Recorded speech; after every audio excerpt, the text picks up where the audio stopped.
नमस्कार। आज हम डिस्कस करने जा रहे हैं नवोदय विद्यालय पीजीटी के लिए सिलेबस क्या क्या है और सिलेबस की प्रिपरेशन कैसे की जाए कि सिलेक्शन इजीली हो सके या फिर आप अपना सिलेक्शन कंफर्म कर पाएं। तो चलिए समझने की थोड़ी सी कोशिश करते हैं इन सब चीजों को। सबसे पहले यहाँ मैं बात कर रहा हूँ पीजीटी की। तो पीजीटी में मेनली मेरा सब्जेक्ट है बायोलॉजी, तो लास्ट में मैं बायोलॉजी के पार्ट पे फोकस करूंगा। हालांकि चीजें सबके लिए जैसी हैं, सब्जेक्टिव कंटेंट बायो का अलग रहेगा, बाद बाकी सारे पीजीटी के लिए कैलकुलेशन एक जैसी ही रहेगी। तो अदर पीजीटीज वाले भी अदर देन बायोलॉजी वाले पार्ट के लिए सुन सकते हैं, ये उनके लिए वैल्यूएबल हो सकता है। सबसे पहली चीज तो एक देखिए, हम यहाँ पे आते हैं पार्ट 6 में। सिंपल सी चीज क्या है कि लैंग्वेज कंपिटेंसी टेस्ट होना है 20 मार्क्स का, जिसमें 10 मार्क्स की हिंदी आनी है और 10 मार्क्स की जनरल इंग्लिश आनी है। सिंपल सी चीज है, 10 मार्क्स की हिंदी है, 10 मार्क्स की इंग्लिश है, जिसमें से आपको 40% मार्क्स लाने हैं। यानी कि 4 नंबर आपके हिंदी में अलग होने चाहिए और 4 नंबर आपके इंग्लिश में अलग होने चाहिए। अगर आप ऐसा नहीं कर पाते हैं तो आपका रिमेनिंग पार्ट चेक नहीं किया जाएगा और आप डिस्क्वालीफाई कर दिए जाएंगे।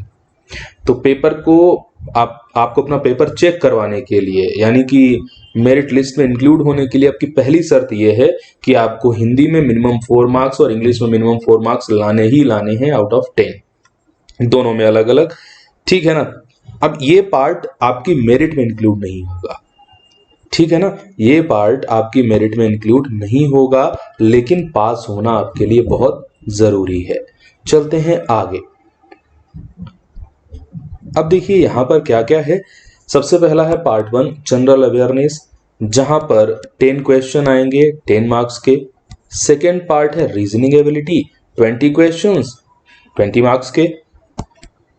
ICT information and communication technology, यानी कि कंप्यूटर, अगर मोटा मोटा समझो तो कंप्यूटर की बात की जा रही है, ये 10 मार्क्स का।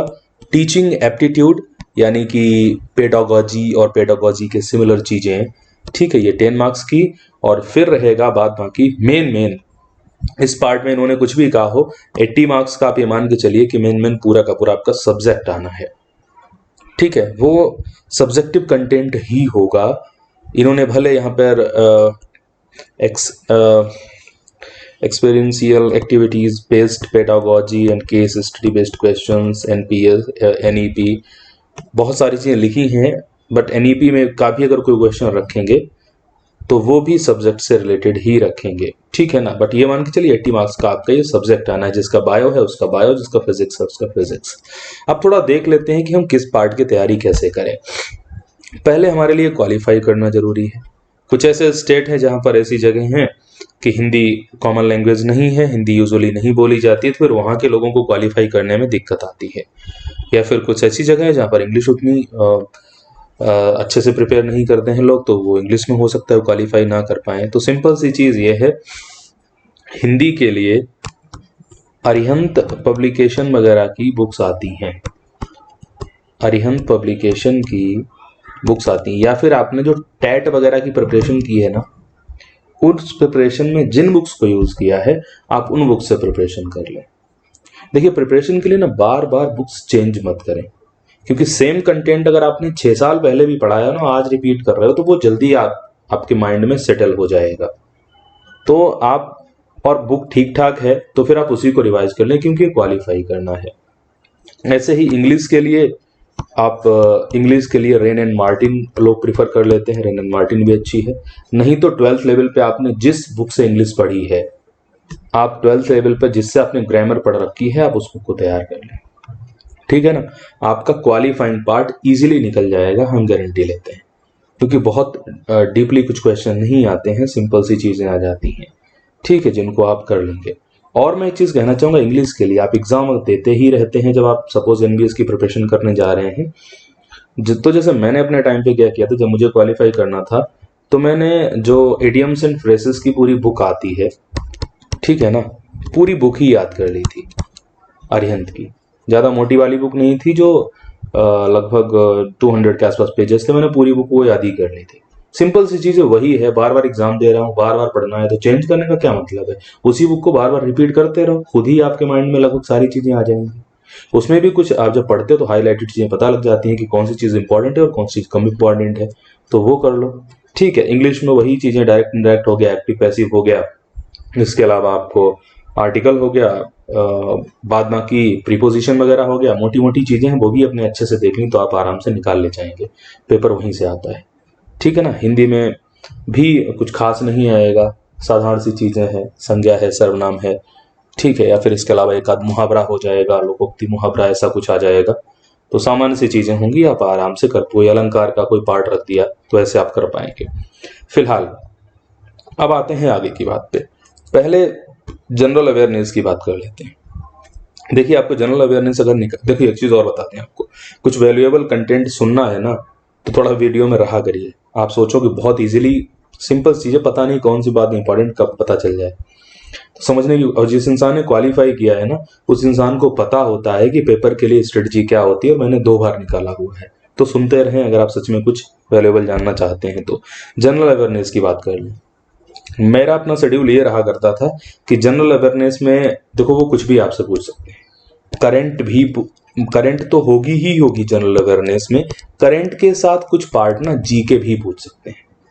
तो याद रखिए, जिसको भी नवोदय और केवी के एग्जाम्स देने हैं, तो सिंपल सी चीज है, आप जो ल्यूसेंट जीके बुक है ना, उसको तो पढ़ ही डालें।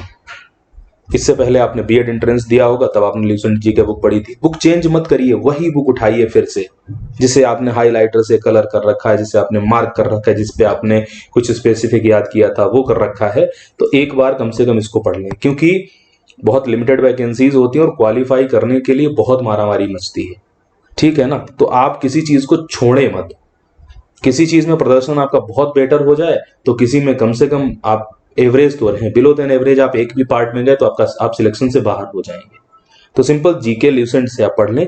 करंट अफेयर के लिए मुझे ऐसा लगता है बहुत सारे ऐसे चैनल्स आते हैं, आप किसी भी बैंकिंग या एसएससी वाले करंट अफेयर चैनल को फॉलो ना करें। मुझे नहीं लगता आज की डेट में हमें करंट अफेयर के लिए कोई बुक खरीदनी चाहिए। मुझे तो ऐसा लगता है आप अवेयर बने रहो, क्योंकि करंट अफेयर इतना वास्ट है, 10 मार्क्स का है, उसमें से सपोज 7 मार्क्स करंट अफेयर के हो सकते, 7 क्वेश्चन आ रहे हैं, रिमेनिंग क्वेश्चन जीके बेस पे चले गए। अब 7 में से आप कितनी भी करंट पढ़ लो, पूरी दुनिया के करंट पढ़ डालो, तब भी 7 आप सही नहीं कर सकते। कितने सही कर पाओगे इसमें से? 4, मैक्सिमम 5 नहीं कर पाओगे, उससे ज्यादा मैं गारंटी लेता हूं। तो सिंपल सी चीज है, इसके लिए सिंपली क्या करो, डेली एक रूटीन बना लो कि एक चैनल प्रॉपर फॉलो कर लो।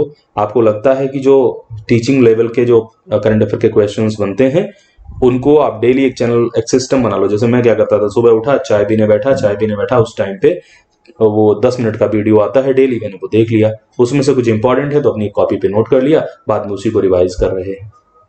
ठीक है ना। तो मैं बुक सजेस्ट नहीं करूंगा, बाद बाकी आप चाहो तो बहुत सारी छोटी मोटी बुक्स आती हैं, उनको ले लें। एसएससी बैंक जैसी बुक्स जो एसएससी बैंक के लिए करंट प्रोवाइड कराती है, उसको फॉलो ना करें, उसकी कोई जरूरत नहीं है। इसके बाद आते हैं रीजनिंग एबिलिटी पे। अगर हम रीजनिंग एबिलिटी की बात करें तो बहुत डिफिकल्ट लेवल की रीजनिंग नहीं आती है। मैं आपको बताना चाहूंगा, मैंने अपनी रीजनिंग के लिए ये बुक रखी थी, और जब भी मैंने केवीएस का दिया या नवोदय का दिया, तो हमने हमेशा अरिहंत की यही बुक, ये लगभग 200 के आसपास इसमें पेज होते हैं, और इसमें इतनी रीजनिंग सफिशिएंट दी हुई है कि इससे टीचिंग लेवल के सारे एग्जाम बहुत इजीली निकल जाते हैं। ठीक है, जो बहुत हाई लेवल की चीजें हैं उनको आप स्किप कर सकते हैं।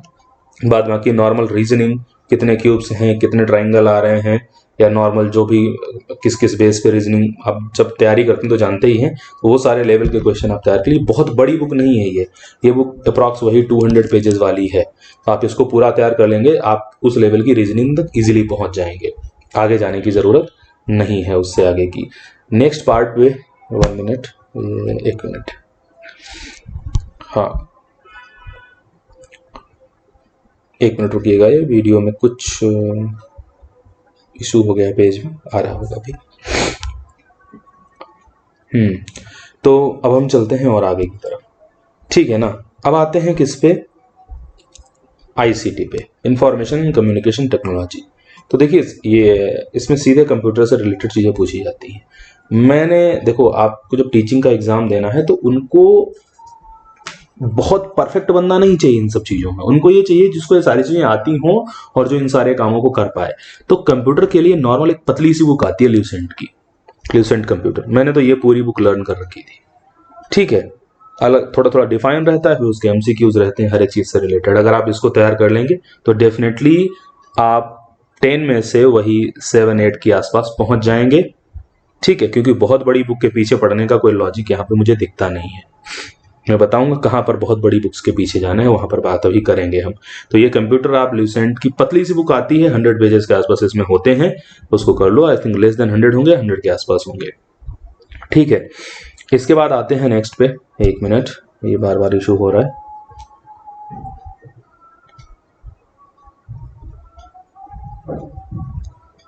देखिए आगे, अब आता है नेक्स्ट पार्ट। नेक्स्ट पार्ट आ रहा है आपका सब्जेक्टिव वाला। ठीक है ना, नेक्स्ट पार्ट आ रहा है सब्जेक्ट वाला। अब अगर हम सब्जेक्ट की बात करें तो मैंने पार्टिकुलरली क्वालिफाई करने के लिए जिस बुक का यूज किया वो है ट्रूमैन। सबसे अच्छी चीज यहां पर यह है इसमें कि जब भी आता है जो सब्जेक्ट 80 मार्क्स का आता है, वो उसमें 11th, जैसे ये ट्रूमैन का मैंने पेज यहाँ पे इंपोर्ट करा लिया, सारा ट्रूमैन का ही आता है। किसका आता है, मतलब ऐसे नहीं कह सकते सारा ट्रूमैन का ही आता है, मतलब मेरे कहने का सेंस ये है कि अगर आपने पूरी ट्रूमैन पढ़ रखी है, ट्रूमैन पब्लिकेशन की 11th और 12th की जो बुक है वो पूरी पढ़ रखी है, ठीक है, साथ ही आप 11th-12th की एनसीईआरटी भी बहुत अच्छे से देखेंगे। हालांकि एनसीईआरटी की सारी चीजें एक्सपेंडेड फॉर्म में ट्रूमैन में दी हुई है, लेकिन उसके अलावा भी एनसीईआरटी अपने आप एक ऐसी यूनिक बुक है, 100 बार पढ़ लो फिर भी कुछ ना कुछ निकल ही आता है। तो एनसीईआरटी पे भी फोकस करना है, साथ साथ आपको 11th-12th की ये बुक तैयार कर लेनी है। ग्रेजुएशन के सिलेबस पे और पोस्ट ग्रेजुएशन के सिलेबस पे बिल्कुल भी नहीं जाना है, उन बुक्स को बिल्कुल टच नहीं करना है। यूपी पीजीटी की प्रिपरेशन स्ट्रेटजी अलग है और केवीएस एनवीएस की प्रिपरेशन स्ट्रेटजी अलग है। तो यहाँ पर केवल आपको 11th-12th का फुल सिलेबस तैयार करना है और इसके अलावा कुछ भी नहीं करना है। ठीक है ना, तो ये चीज इंपॉर्टेंट है। दूसरी चीज मैं आपको बताता हूँ, अगर आप ट्रूमैन के अलावा, हाँ फिर आप ये कहेंगे नॉर्मली नहीं पढ़ना है, ट्रूमैन भी अगर आप पढ़ रहे हैं तो मिसलेनियस में कहीं कुछ दिया रहता है, मिसलेनियस के अलावा अदर पार्ट में कहीं पे कुछ दिया रहता है, तो उस पार्ट को भी आप पूरा पढ़ेंगे, छोड़ेंगे कुछ भी नहीं। एडिशनल कहीं भी कुछ लिखा हुआ है वो छोड़ना कहीं नहीं है। हाँ देखो, ट्रूमैन मुझे इसलिए बहुत अप्रोप्रिएट लगती है कि ट्रूमैन में कंटेंट मुझे कभी भी जरूरत से ज्यादा नहीं लगता, जितना ट्रूमैन में दिया है उतना तैयार करना मुझे मैंडेटरी लगा करता है। हाँ हो सकता है आप में से किसी ने मॉडर्न एबीसी ले रखी हो, तो मॉडर्न एबीसी में कंटेंट ट्रूमैन और प्रदीप, ये मैंने प्रदीप यहाँ पे रखी हुई है, इन सबसे ज्यादा है, तो ऑब्वियसली ये भी सफिशिएंट बुक है। बट अगर आप स्टार्टिंग स्टेज में हैं और आप मॉडर्न एबीसी आपने कभी नहीं पढ़ी है, तो फिर ये आपके लिए ना ज्यादा प्रॉब्लम कॉज करने वाली बुक हो जाएगी, तो फिर आप ट्रूमैन पढ़ लें। ठीक है ना, कंटेंट लगभग सब में सिमिलर दिए हुए हैं। ठीक है, तीसरी चीज प्रदीप पे आ गई। अगर आप शुरू से प्रदीप ही पढ़ रहे हैं तो पूरी प्रदीप पढ़ लें, क्योंकि कंटेंट प्रदीप में भी बहुत अच्छा दिया रहता है। ये बुक एक दूसरे के कहीं ना कहीं पैरेलल हैं। इन सब में सबसे सुपीरियर बुक है मॉडर्न एबीसी।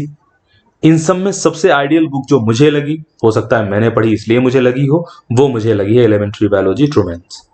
ठीक है, तो अगर आपके पास प्रदीप या एबीसी नहीं है, मतलब आपने कोई बुक नहीं खरीदी है, तो मैं तो कहूंगा आप ट्रूमैन खरीदें। ठीक है ना, फिर भी, या फिर आपके पास इनमें से कोई है तो फिर उसी को प्रिफर कर लें।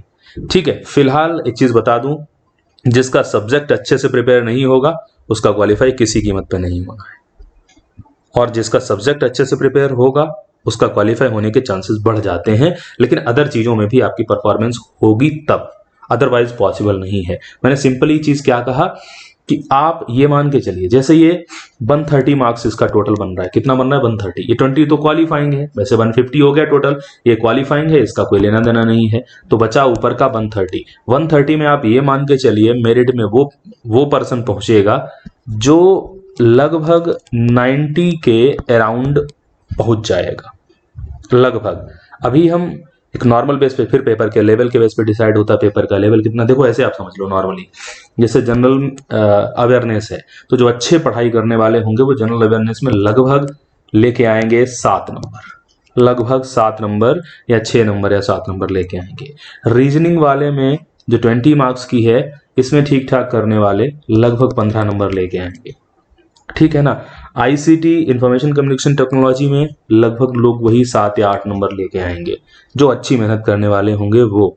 और टीचिंग एप्टीट्यूड की बात कर लें तो यहाँ मार्क्स लगभग ठीक आ जाते हैं, यहाँ भी 7 या 8 नंबर आप लेके चल लो।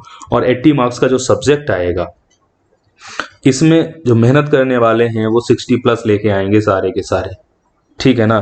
तो इसमें ठीक ठाक जो मार्क्स लाने वाला होगा वो 65 से प्लस लेके आएगा। तो ये मेरिट आप मान लीजिए, 7 7 दूनी 14, 7 तियां 21 और 21 और 15 हो गए आपके 36 और 36 और 65, ठीक है। 6 5 11 और 6 3 9 1 10, मतलब 101। यहाँ पे तो ज़्यादा ही पहुँच रहा है। मतलब फिर भी ये अगर पेपर डिफ़िकल्ट आ गया तो 90 के आसपास रहेगा, पेपर डिफ़िकल्ट नहीं आया तो ये 90 से रेंज हाई चली जाएगी। तो लगभग ना ये आप अपना टारगेट सेट करके चलें, तभी आप अच्छे से परफॉर्म कर पाएंगे।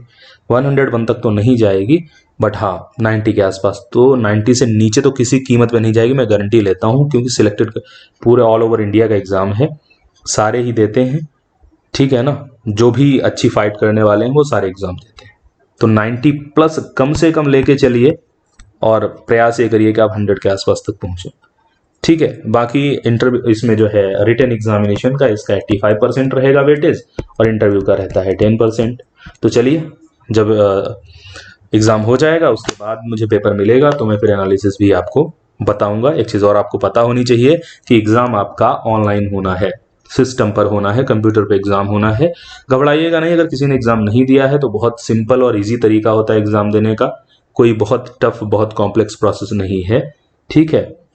उसके कुछ फ़ायदे भी ऑनलाइन एग्ज़ाम के, कि जैसे कई बार हमसे OMR सीट पे बबल गलत फिल हो जाता है, गलत गोला भर देते हैं हम, तो वहाँ चेंज करने का ऑप्शन नहीं होता है, लेकिन ऑनलाइन एग्ज़ाम में आप चेंज कर सकते हैं बाद में भी जा करके। तो एक बेनिफिट भी है इस एग्ज़ाम का। और गोले मैंने बहुत प्रैक्टिस की है, जब गोला काला करते हैं ना तो 6 सेकंड लगते हैं कम से कम, हमको मिनिमम 6 सेकंड लगते हैं अच्छे से गोले को काला करने में। तो वो 6 सेकंड आपके एक क्लिक में बच जाते हैं, 1 सेकंड में, ठीक है ना। तो बेनिफिट भी है, जब आप अच्छे से एग्जाम की तैयारी करते हो तो आप हर चीज़ कैलकुलेट करते हो। मुझे उम्मीद है आप सब बहुत अच्छे से मेहनत करेंगे, और जो मेहनत करेंगे डेफिनेटली उनका सिलेक्शन होगा। धन्यवाद। आगामी इस एग्ज़ाम के लिए बहुत बहुत शुभकामनाएं आप सभी को। धन्यवाद।